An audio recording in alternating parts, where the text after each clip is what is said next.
Buen día. Este es un video resumen del texto titulado La estética de la música de Karl Dalloz. El primer apartado se llama La música como texto y obra. La idea de Listenio es de que la música es un opus absolutum, una obra en sí misma al margen de su representación sonora. No penetra, sin embargo, en la conciencia del conocedor y aficionado hasta el siglo XVIII.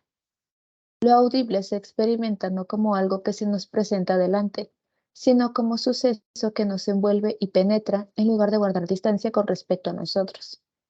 Con esto quiere decir que la música no es algo que solamente se puede escuchar, sino que es un objeto interpretable que puede descifrarse por medio de otros sentidos.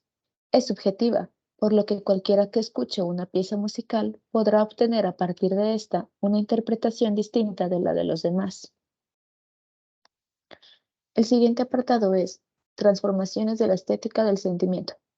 El término expresión hace pensar en un sujeto que está detrás de la obra y que habla de sí mismo en el lenguaje sentimental de la música. El término estado de ánimo hace pensar en un complejo de sentimientos en el que el oyente se sumerge vuelto sobre su propia condición.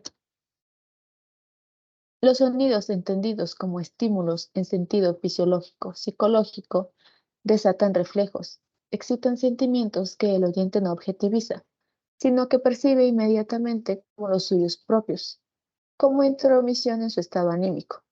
El oyente se siente expuesto a la música en lugar de mantener la distancia estética ante ella.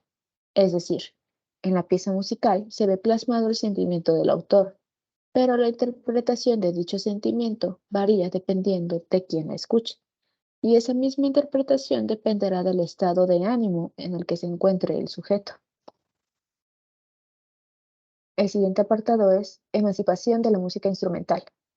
La música instrumental, mientras no obtuviera sentido comprensible mediante un programa, estaba considerada como algo que no decía nada, sin elocuencia.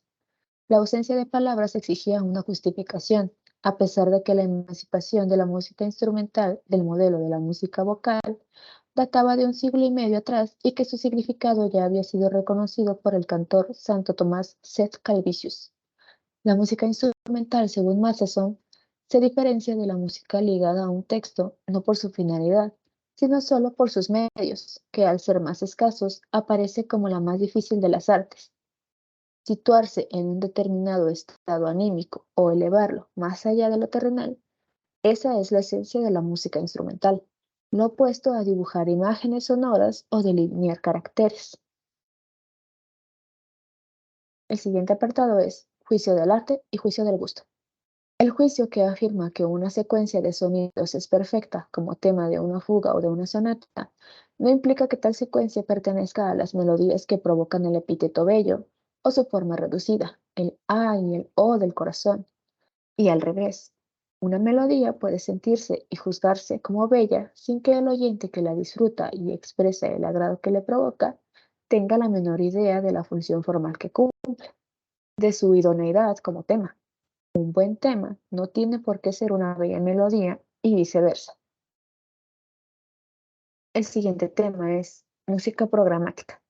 Lo primero que el partidario de la música programática podría objetar es que la imparcialidad del oyente, lo que un psicólogo experimental, buscador de las leyes naturales de la percepción y la asociación le parecía una ventaja, es una carencia.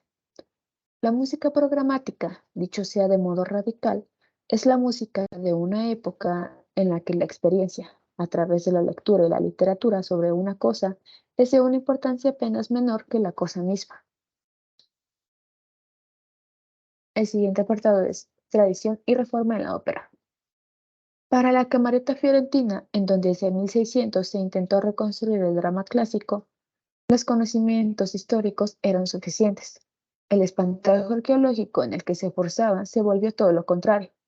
Un género artístico moderno con leyes formales propias, leyes que, frente a los intentos de concebir a la ópera como drama, han vuelto a imponerse una y otra vez con una fuerza apacible e inaparente, con una fuerza que uno puede bien aceptar como fundada en la naturaleza de la cosa misma, o bien despachar como peso de la convención. La fórmula, palabra y sonido, aunque la autoridad de Wagner está tras ella, es la ruina de la interpretación de la ópera, por decirlo burdamente. Nada es más erróneo que el prejuicio de que el momento dramático viene representado en la ópera por el texto, es decir, que una ópera resulta tanto más dramática cuantos más derechos se le reconocen al texto. Este tema es la fenomenología de la música. La música es y no es objetual, a diferencia del canto sin fin, que aunque en realidad acaba, no es conclusivo, y en el que no es predecible cuándo se va a interrumpir. La obra musical representa una estructura cerrada de la que incluso un oyente que no la conozca sabe a priori que está concebida como un todo con límites fijos y una determinada estructuración, y así ha de ser captada. Y bueno, la conclusión de todo lo anterior sería que la música es un objeto artístico y como todo objeto artístico es capaz de producir en el oyente sentimientos que varían dependiendo de su condición y estado de ánimo. Y de esa manera, la pieza musical puede tener muchas interpretaciones. No está sujeta únicamente al sentido que le otorgue su autor. Y eso sería todo en este video. Muchas gracias.